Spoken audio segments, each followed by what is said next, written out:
Hello everyone. स्वागत है आपका आपके अपने चैनल हंसराज स्टडी मटेरियल में। फ्रेंड्स, हम यहाँ टॉपिक कर रहे थे आधुनिक भारत में शिक्षा का विकास, जिसके तहत हमने कल पढ़ा था कि कैसे शिक्षा का विकास हुआ है। जब से यहाँ ब्रिटिशकालीन शासन व्यवस्था आई थी, उसमें किस किस तरीके से कौन कौन से कॉलेज खोले गए हैं, इन सब के बारे में हमने कल पढ़ा था। जिसके तहत वारेन हेस्टिंग्स ने कलकत्ता में मदरसा स्थापित कराया था, एशियाटिक सोसाइटी की स्थापना हुई थी, बनारस में संस्कृत कॉलेज खोला गया था, फोर्ट विलियम कॉलेज की स्थापना वेलेजली के द्वारा की गई थी। तो ये सब हम कल पढ़ चुके हैं। आज जो हम पढ़ने वाले हैं वो पढ़ेंगे हम वुडका घोषणा पत्र, हंटर शिक्षा आयोग, रैले कमीशन, भारतीय विश्वविद्यालय अधिनियम, 1913 का सरकारी प्रस्ताव। तो ये सारे जो भी है इन सब के बारे में हम एक एक करके पढ़ेंगे। लेकिन सबसे पहले क्या है, इन सब के बारे में डिटेल से पढ़ने से पहले एक तो ये सारे पता होना चाहिए हमें, ये कौन कौन से शिक्षा से संबंधित अधिनियम आयोग जो भी आए हैं ये किस किस ईयर में आए थे। सबसे पहले तो इनके ईयर याद कर लो सभी के, कौन कब आया था। जैसे कि वुडका घोषणा पत्र कब आया था, यह आया था 1854 में। 1854 में वुडका घोषणा पत्र किसके समय आया था। 1854 में भारत में जो गवर्नर जनरल था वो कौन था, वो थे डलहौजी। डलहौजी के समय वुडका घोषणा पत्र आया था। और वुड घोषणा पत्र किस शिक्षा से संबंधित था, तो इसने क्यों बताया गया था, जो वुडका घोषणा पत्र आया था वो क्यों आया था। तो जो भारत में भावी शिक्षा की योजना तैयार करने के लिए, भारत में भावी शिक्षा क्या होगी इसके संबंध में एक प्रारूप तैयार करने के लिए वो डिस्पैच आया था। अब इसके बाद आता है हंटर शिक्षा आयोग। हंटर शिक्षा आयोग कब आया, 1882 में। 1882 में कौन था यहाँ पर, देखिए 82 के बाद आ जाते हैं 1860 के बाद आ जाते हैं वायसराय। और 1882 में वायसराय कौन थे, वो थे लॉर्ड रिपन। लॉर्ड रिपन ये याद होने बहुत ज़रूरी है, क्योंकि कई बार यही पूछ लिया जाता है कि रिपन के समय कौन सा आयोग आया था। इस क्वेश्चन को ऐसे पूछ लिया जाएगा कि हंटर शिक्षा आयोग किस वायसराय के समय आया था। तो हंटर शिक्षा आयोग 1882 में गठित किया गया था लॉर्ड रिपन के समय। और ये किस शिक्षा से संबंधित था, ये था प्राथमिक शिक्षा से संबंधित।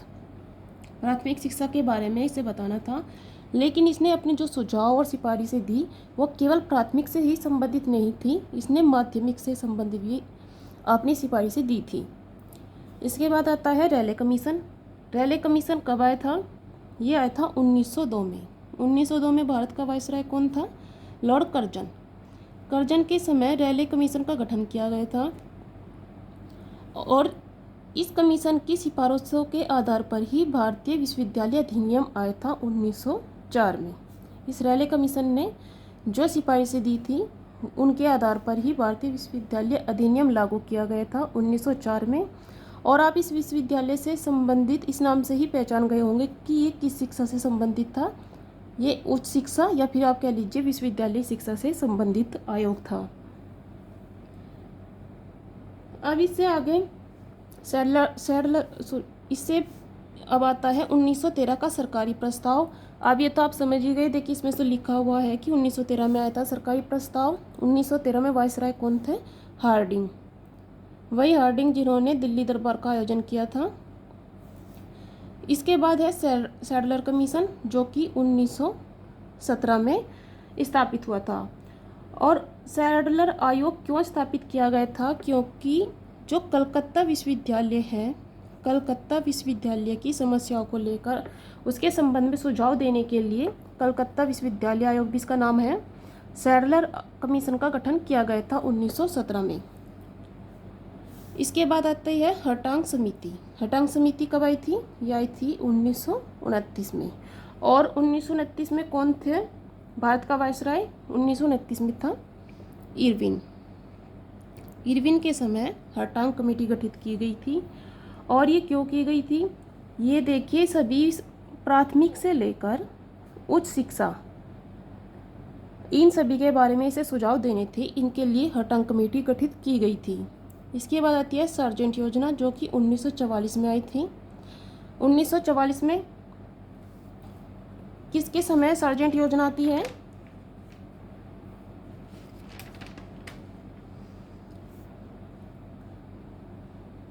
वावेल के समय। और सार्जेंट योजना एक राष्ट्रीय शिक्षा योजना थी। इसमें भी सभी से जुड़े हुए, सभी शिक्षा से, चाहे वो प्राथमिक हो, माध्यमिक हो, उच्च हो, सभी के संबंध में इसे सुझाव देने थे।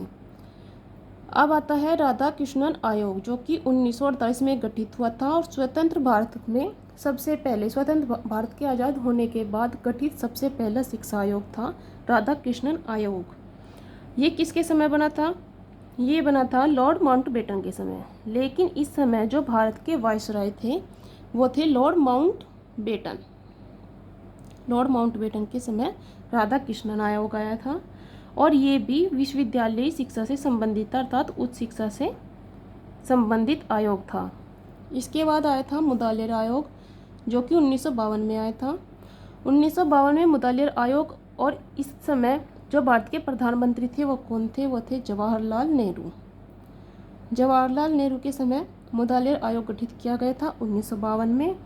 और ये किससे संबंधित था? ये था माध्यमिक शिक्षा से संबंधित।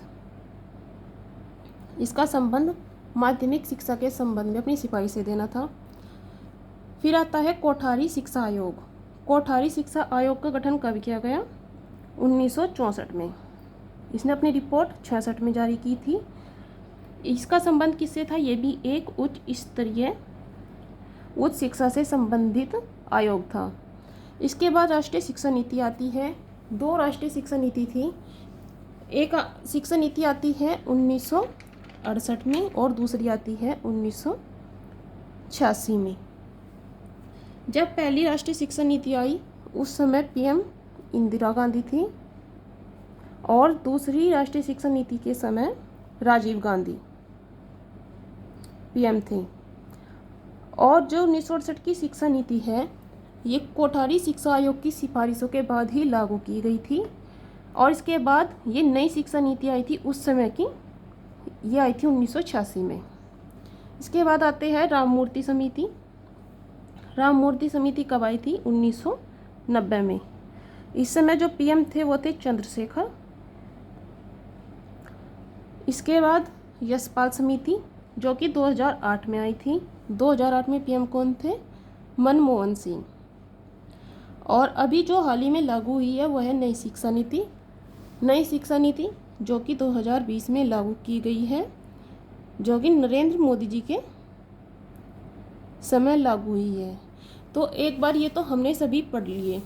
ये बिल्कुल याद हो जाने चाहिए कि कौन से आयोग कब बना, उस समय वायसराय कौन था, उसका ईयर कब है, वो किस शिक्षा से संबंधित था। क्योंकि इनसे संबंधित जब भी क्वेश्चन आते हैं वो इसी तरीके से आते हैं कि एक तो इनका ईयर याद हो जाना चाहिए सबका, इनके से संबंधित इनके वायसराय, और ये किस शिक्षा से संबंधित था या इन्हें क्यों लागू किया गया था।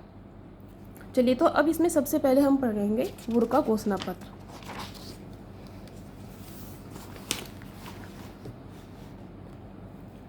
सबसे पहले है वुड घोषणा पत्र। अब ये वुड घोषणा पत्र अभी हमने देखा ये कब लागू हुआ था। ये आया था 1854 में। और 1854 में किसके समय? लॉर्ड डलहौजी के समय। ये डलहौजी कौन थे? वही जिन्होंने राज्य हड़प नीति लागू की थी। अब इसे लागू देखिए, इसका एक और नाम है। वो नाम क्या है? इसे कहा जाता है भारतीय शिक्षा का मैग्ना कार्टा। भारतीय शिक्षा का मैग्ना कार्टा। वुड घोषणा पत्र को भारतीय शिक्षा का मैग्ना कार्टा कहा जाता है। और इसने एक बहुत बड़ी अपनी योजना तैयार की थी शिक्षा से संबंधित, उसके संबंध में सुझाव दिए थे। और उस योजना में 100 अनुच्छेद थे। देखिए कितनी बड़ी शिक्षा योजना इन्होंने तैयार की थी। 100 अनुच्छेद थे जिसमें। चलिए अब इसकी सिफारिश से देखते हैं कि इसने क्या क्या, जो चार्ल्स वुड थे इन्होंने क्या क्या अपनी सिफारिशें बताई या क्या क्या सुझाव दिए करने के लिए। देखिए जिसमें इन्होंने एक तो बताया था उच्च शिक्षा का माध्यम। उच्च शिक्षा किस माध्यम से दी जानी चाहिए? अंग्रेजी। तो ये पहले किसने लागू की थी? जब मैकाले ने भी उच्च शिक्षा का माध्यम अंग्रेजी को ही समर्थन किया था, तो विलियम बेंटिक ने उच्च शिक्षा का माध्यम, उच्च शिक्षा का माध्यम अंग्रेजी को लागू कर दिया था। लेकिन जो वुड है इन्होंने क्या कहा? इन्होंने कहा उच्च शिक्षा, सभी शिक्षा नहीं, उच्च शिक्षा का माध्यम अंग्रेजी होना चाहिए। लेकिन जो देसी और जो प्राथमिक शिक्षा है, प्राथमिक शिक्षा का माध्यम या स्कूली स्तर तक की जो शिक्षा है वो किस भाषा में हो, वो देसी या क्षेत्रीय भाषा में होनी चाहिए। इसने देसी भाषा को भी प्रोत्साहन दिया। तो उच्च शिक्षा का माध्यम अंग्रेजी और जो स्कूली स्तर की शिक्षा है वो देसी भाषा में दी जानी चाहिए। इसके अलावा जो गांव हैं, गांव में देसी भाषाओं के पाठशाला स्थापित हो, देसी भाषा की पाठशाला स्थापित करने के लिए इसने सुझाव दिया। नेक्स्ट है, इसमें इसने कहा कि जो निजी प्रयास है, निजी प्रयास की जो जिन्हें सरकार खोल रही है, जिन स्कूलों को जिन्हें वो सहायता दे रही है, उससे अलग अगर कोई निजी स्तर पर निजी प्रयासों को भी प्रोत्साहन करना चाहिए और इसे उन्हें प्रोत्साहन करने के लिए क्या करें, उन्हें अनुदान दिया जाए। जो निजी स्तर के प्रयास हैं उन्हें अनुदान दिया जाए। इसके अलावा इसने सिफारिश की कि जो 5 प्रांत हैं, 5 प्रांत कौन कौन से हैं ये 5 प्रांत? बंगाल, बम्बई, मद्रास, एक तो तीनों प्रेसिडेंसी, उत्तर पश्चिम सीमा प्रांत और पंजाब, इन सभी 5 प्रांतों में एक एक लोक शिक्षा विभाग की स्थापना की जाए। लोक शिक्षा विभाग। तो इन्होंने सिफारिश की कि जो 5 प्रांत हैं, इन 5 प्रांतों में बंगाल, बम्बई, मद्रास, उत्तर पश्चिम सीमा प्रांत और पंजाब, इन सभी में एक एक लोक शिक्षा विभाग की स्थापना की जाए। और ये लोक शिक्षा विभाग जो है ये प्रतिवर्ष अपनी रिपोर्ट पेश करे, प्रतिवर्ष इसे रिपोर्ट अपनी जारी करनी होगी। इसके बाद इन्होंने जो लंदन विश्वविद्यालय है उसकी तर्ज पर तीनों प्रेसिडेंसी वही तीनों प्रेसिडेंसी कलकत्ता, वो बंगाल, बम्बई और मद्रास, तीनों प्रेसिडेंसियों में एक एक विश्वविद्यालय खोले जाए, जिसके तहत जो सबसे पहला विश्वविद्यालय खोला गया था वो खोला गया था कलकत्ता में। इसके अलावा इन्होंने कहा कि जो तकनीकी शिक्षा है, तकनीकी और व्यावसायिक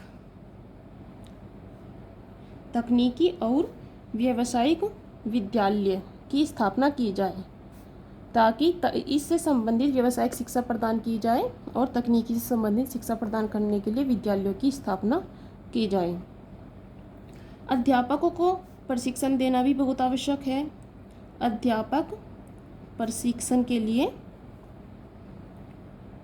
संस्था की स्थापना, अध्यापक प्रशिक्षण संस्था। एक मिनट।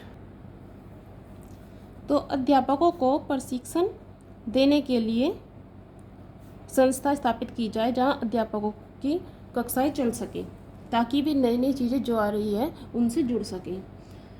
अब इसके अलावा इन्होंने कहा कि जो महिला शिक्षा है, महिला शिक्षा को इन्होंने प्रोत्साहन दिया।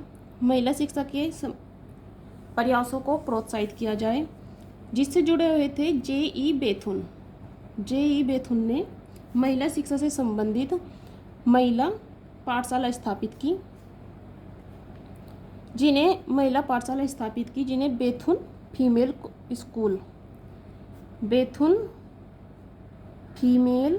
स्कूल कहा जाता है। और जो इन्होंने बेथुन फीमेल स्कूल ये स्थापित किए, इसके सबसे पहले सेक्रेटरी कौन थे? वो थे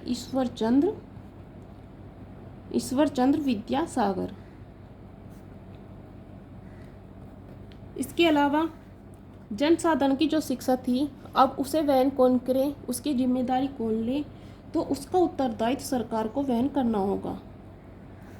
जन साधारण की शिक्षा का उत्तरदायित्व सरकार वहन करेगी। इसके अलावा सरकारी शिक्षण संस्थाएं जो है वो धर्मनिरपेक्ष होनी चाहिए, किसी एक धर्म से जुड़ी हुई ना हो, किसी के धर्म का समर्थन वो ना करे।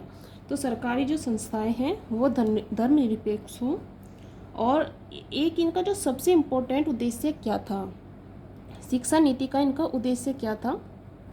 इनका उद्देश्य था पाश्चात्य शिक्षा पाश्चात्य शिक्षा का प्रचार प्रसार करना। तो ये थी वुड के घोषणा पत्र की प्रमुख सिफारिशें जो इन्होंने बताई। अब इनकी जो सिफारिशें थी ये सभी मान ली गई थी, जिसके तहत 5 प्रांतों में एक एक लोक शिक्षा विभाग की स्थापना की गई थी। और ये कब तक आ गए थे? देखिए, वुड का घोषणा पत्र तो 1854 में आया था, लेकिन लोक शिक्षा विभाग 1857 तक 1855 में बन गया था। और लंदन विश्वविद्यालय की तर्ज पर 3 विश्वविद्यालय बने थे। तीनों प्रेसिडेंसी में एक एक विश्वविद्यालय बने थे। ये कब तक बन गए थे? ये बने थे 1857 में, जिसके तहत पहला विश्वविद्यालय कलकत्ता में स्थापित किया गया था। तो ये सभी सिफारिशें थी वुड घोषणा पत्र की। क्या क्या एक बार और देख लेते हैं। भारतीय शिक्षा का मैग्ना कार्टा इसे कहा जाता है। इसमें 100 अनुच्छेद थे।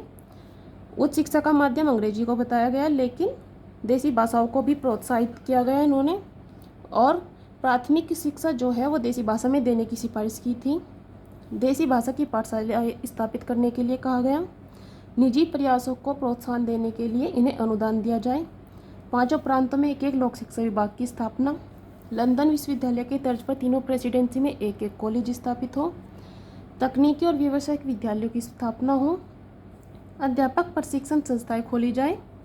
महिला शिक्षा को प्रोत्साहन दिया जाए, जिसमें J.E. बेथुन इन्होंने महिला पाठशाला स्थापित की थी। और जो जनसाधन की शिक्षा है उसका उत्तरदायित्व किसके ऊपर हो? वो हो सरकार के ऊपर। धर्म शिक्षा, जो भी शिक्षा सरकारी संस्थाएं हैं वो धर्मनिरपेक्ष हो। और इनका मुख्य उद्देश्य क्या था शिक्षा का? वो था पाश्चात्य शिक्षा का प्रसार। तो इसके बाद जो आगे के जो आयोग हैं उन्हें हम कल पढ़ेंगे। तो चलिए फ्रेंड्स, आपको हमारा ये सेशन कैसा लग रहा है हमें कमेंट करके ज़रूर बताइए।